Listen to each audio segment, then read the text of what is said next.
कट्टरपंथी लोगों के दबाव में उस समय की सरकार ने मुस्लिम महिलाओं को जो एक अधिकार सुप्रीम कोर्ट ने दिया था वो छीना, और यही छीना कट्टरपंथियों ने छीना कि कट्टरपंथियों के दबाव में सरकार ने छीना। मैं इस रूप में देखता हूँ।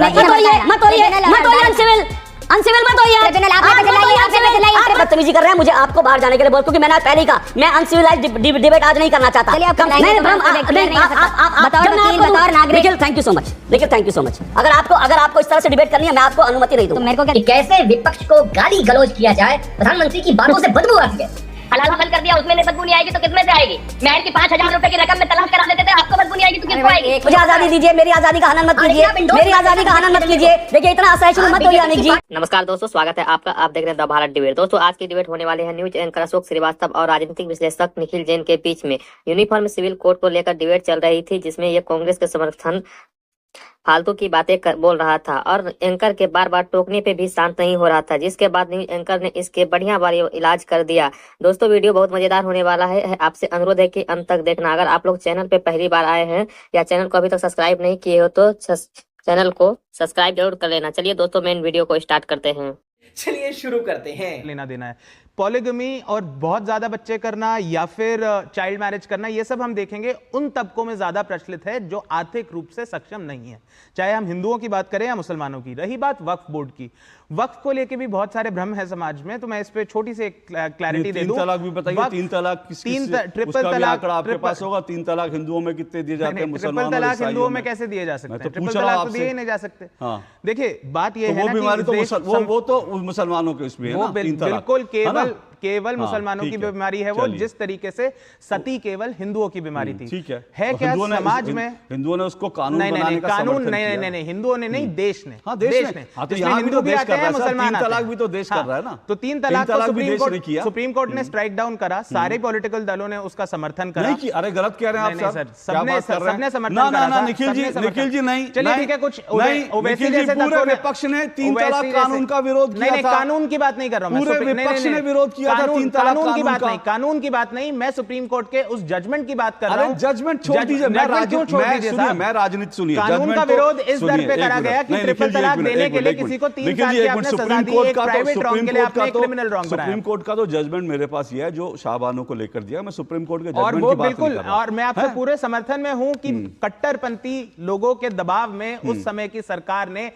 मुस्लिम महिलाओं को जो एक अधिकार सुप्रीम कोर्ट ने दिया था वो छीना, और यही हमारे देश की दिक्कत रही है कि जब कट्टरपंथियों ने छीना कि कट्टरपंथियों के दबाव में सरकार ने छीना। मैं इस रूप में देखता हूं। मैं एक और आपके दर्शकों को जानना जरूरी है कि 1955 में जब हिंदू कोड्स लाए जा रहे थे, मैरिज एक्ट, सक्सेशन एक्ट, उस समय भी आवाज उठी थी। उस समय की सरकार ने भी ये कहा था कि औरतों को समान अधिकार मिलना चाहिए प्रॉपर्टी में, इनहेरिटेंस में, खाली आदमियों को नहीं मिलना चाहिए। लेकिन उस वक्त के हिंदू कट्टरपंथियों ने विरोध करा, सरकार ने वोट चेंज नहीं लाया और 50 साल लग गए उस चेंज को लाने में। कट्टरपंथियों को मैं मानता हूं हिंदुओं, मुस्लिमों, ईसाइयों, सिखों, सब तरह के कट्टरपंथी जो प्रोग्रेसिव विचारधारा को, जो ये नहीं मानते हैं कि भैया 4 शादियां नहीं करनी चाहिए, जो ये नहीं मानते हैं कि बच्चियों की शादी नहीं करनी चाहिए, जो ये नहीं मानते हैं कि जो है वक्फ बोर्ड जैसे, उन सबको उठा के कूड़ेदान में वक्फ बोर्ड एक बिल्कुल अलग चीज है। एक मिनट मुझे मेरी बात कहने दीजिए। वक्फ बोर्ड कोई भी ऐसा बोर्ड जो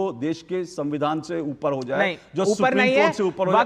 वक्फ एक सरकारी इंस्टीट्यूशन होता है, वक्फ एक ट्रिब्यूनल होता है जो एक अदालत है, और वक्फ ट्रिब्यूनल को आप हाई कोर्ट में चैलेंज कर सकते हैं जो एक अदालत है, और फिर आप सुप्रीम कोर्ट में भी जा सकते हैं। 1 मिनट रुकिए, मैंने आज पहले ही कहा, आज 15 अगस्त तक कोशिश करें हम सिविल आज जो है डिबेट करें। तो मैं ये कह रहा हूं कि वक्फ बोर्ड ये कानून है कि वक्फ बोर्ड जो है उसके फैसले को आप जो है कोर्ट में चुनौती नहीं दे सकते, या वो ट्रिब्यूनल में चुनौती दी जाती है। ट्राइब्यूनल के फैसले को चुनौती नहीं दी जा सकती। नहीं तो ऐसे तो सरफेसी में अगर बैंक कोई किसी की प्रॉपर्टी ले लेता है, वो भी आप कोर्ट में चैलेंज नहीं कर सकते, तो हम क्या बोलेंगे? देश के बैंक अदालतों से बड़े हो गए। नहीं, आप कंफ्यूज मत कीजिए। नहीं, कंफ्यूज नहीं कर रहा मैं, आपके दर्शकों को कानून की सही पोजीशन बता रहा हूं। आप कंफ्यूज कर रहे हैं, रुकिए। इनकम टैक्स अगर आपके घर में रेड मारे, आप अदालत में नहीं जा सकते, आपको इनकम टैक्स रुकिए, मैंने आपसे कहा सिविल नहीं, अगर आप अनसिविल होंगे तो मैं आपसे ज्यादा हो सकता हूं। मैंने कहा आज 15 अगस्त तक कम से कम अनसिविल मत होइए। ट्रिब्यूनल और अदालत में मत होइए अनसिविल। अनसिविल मत होइए। ट्रिब्यूनल आप पे चिल्लाइए, आप पे चिल्लाइए। ट्रिब्यूनल और अदालत एक ही चीज होते हैं। मत होइए। ट्रिब्यूनल और अदालत एक ही चीज होते हैं। आज 15 अगस्त है, आज 15 अगस्त है, मैं किसी को नहीं चाहता। निखिल 15 अगस्त आज मैं कोई निखिल मैं बदतमीजी नहीं करना चाहता। आप बदतमीजी करने लगातार।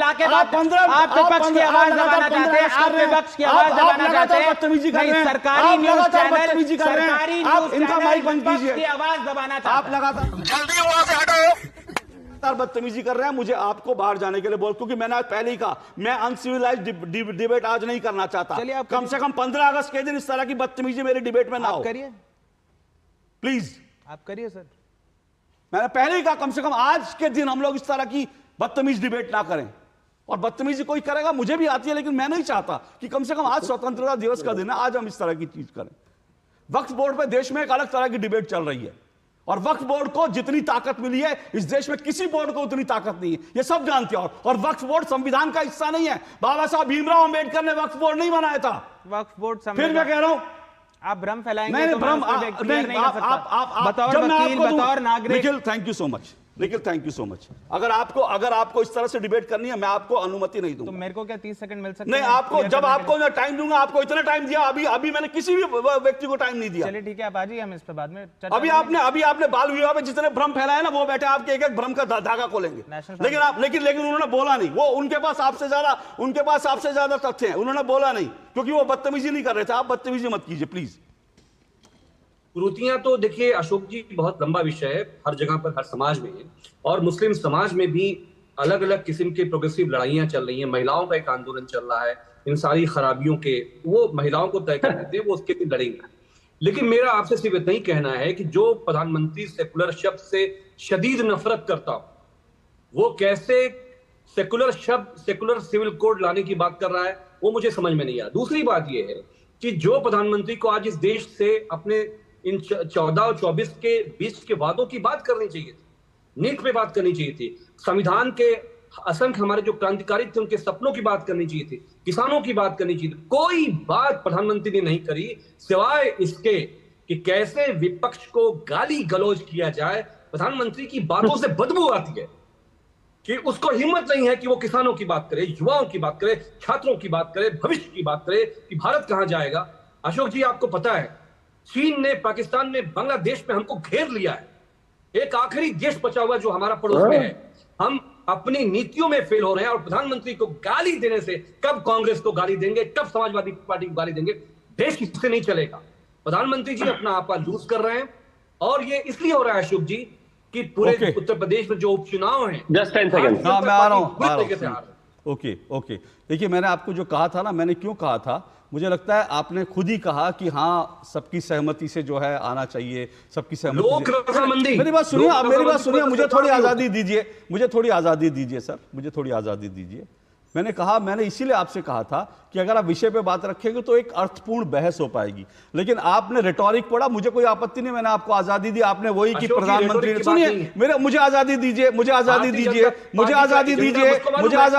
सर, मुझे आजादी दीजिए। मेरी आजादी का हनन मत कीजिए, देखिए इतना असहिष्णु मत होइए अमित जी, इतना असहिष्णु मत होइए। मैं तो आपके सामने हाथ जोड़ रहा हूं सर, आप एक पार्टी के, बड़ी पार्टी के प्रवक्ता हैं, मैं आपके सामने हाथ जोड़ रहा हूं। कम से कम मुझे बोलने की आजादी दीजिए, मुझे बोलने की आजादी दीजिए अमित जी। आप मेरा गला मत दबाइए अमित जी, मेरा गला मत दबाइए, मुझे बोलने की। मैंने आपको बिल्कुल नहीं रोका, लेकिन आप चाहते हैं मेरा गला दबा दें तो फिर ठीक है। अगर आप चाहते हैं कि इस देश में मीडिया का गला दबा दिया जाए, पत्रकार बोल ही ना पाए, तो बोलिए कि हमारा गला दबा दीजिए। नहीं तो मुझे 2 मिनट दीजिए बोलने के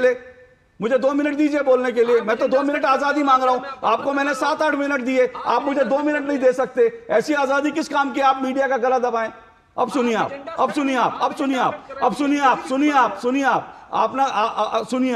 मैं पहले ही कहा, आपने कहा, मैंने आपको इसलिए रोका था, मैंने कहा था अगर आप ये जो idea of uniform civil code है, अगर आप इस पे कुछ तर्क देंगे तो मेरे पास आज अच्छे गेस्ट हैं, सब प्रखर प्रवक्ता हैं, उन तर्कों पर हम बात करो। लेकिन आपने फिर वही कहा कि इस पे नहीं बोला, उस पे नहीं। वो ठीक है, आपकी मर्जी है, मुझे कोई इससे दिक्कत नहीं है। आप रिटोरिक करना चाहते हैं, रिटोरिक कीजिए, लेकिन मैं चाहता था आज कम से कम 15 अगस्त पे एक अच्छी डिबेट हो। शिवम त्यागी रिस्पॉन्ड कीजिए। बस मैं 10 सेकंड में ही खत्म करता हूं कि आमिर जमाई ने कहा कि आदरणीय प्रधानमंत्री जी की बातों से बदबू आती है। गलती आपकी नहीं है अम्मी, आपका 3 तलाक बंद कर दिया उस आदमी ने, उनकी बातों में से बदबू नहीं आएगी तो किसकी में से आएगी? हलाला बंद कर दिया उसमें बदबू नहीं आएगी तो किस में से आएगी? मेहर की 5,000 रुपए की रकम में तलाक करा देते थे, आपको बदबू नहीं आएगी तो किसको आएगी? एक ही भाषा आपकी में सब फिक्र लोग नहीं है बात हमें। करेंगे। और प्लीज बीच में मत बोलिए, अभी तो कह रहे थे कि नहीं मैं अवधेश जी इसीलिए रोक रहा था, मैं इसीलिए रोक रहा था क्योंकि मुझे पता था हम लोग यूसीसी पर नहीं। मैं शिवम जी 1 मिनट में क्या यूसीसी पर जाऊंगा, बोलिए मुझे नहीं जाना, मुझे नहीं जाना, बोलिए। मैं बस एक ही चीज कहना। और इन्होंने कहा कि मुस्लिम महिलाओं का अपना एक आंदोलन चल रहा है। आंदोलन? अरे इस देश में एक महिला को 70-70 रुपए नहीं मिले तो प्लीज आंदोलन की तो बात ना ही करें तो ज्यादा बेहतर है। विषय साफ है, यूनिफॉर्म सिविल कोड के साथ आप हैं क्या नहीं है? समाजवादी पार्टी अपना एक स्टैंड बताकर आगे बढ़ जाए, विषय बहुत साफ है, उस पर चर्चा होनी चाहिए। आदरणीय प्रधानमंत्री जी ने जनता के बीच में वो विषय ला दिया है, अब उस पर चर्चा हो और तमाम चीजों को लेकर आगे बढ़ा जाए। तो आज का ये वीडियो वहीं समाप्त करते हैं। आई होप कि आप लोग को काफी ज्यादा पसंद आया होगा। पसंद आया तो एक लाइक एंड चैनल को सब्सक्राइब कीजिए। साथ में आप लोग कमेंट बॉक्स में अपनी राय जरूर लिखें। चलिए दोस्तों, मिलते हैं कोई और लेटेस्ट डिबेट वीडियो में, तब तक के लिए जय हिंद, जय भारत, वंदे मातरम।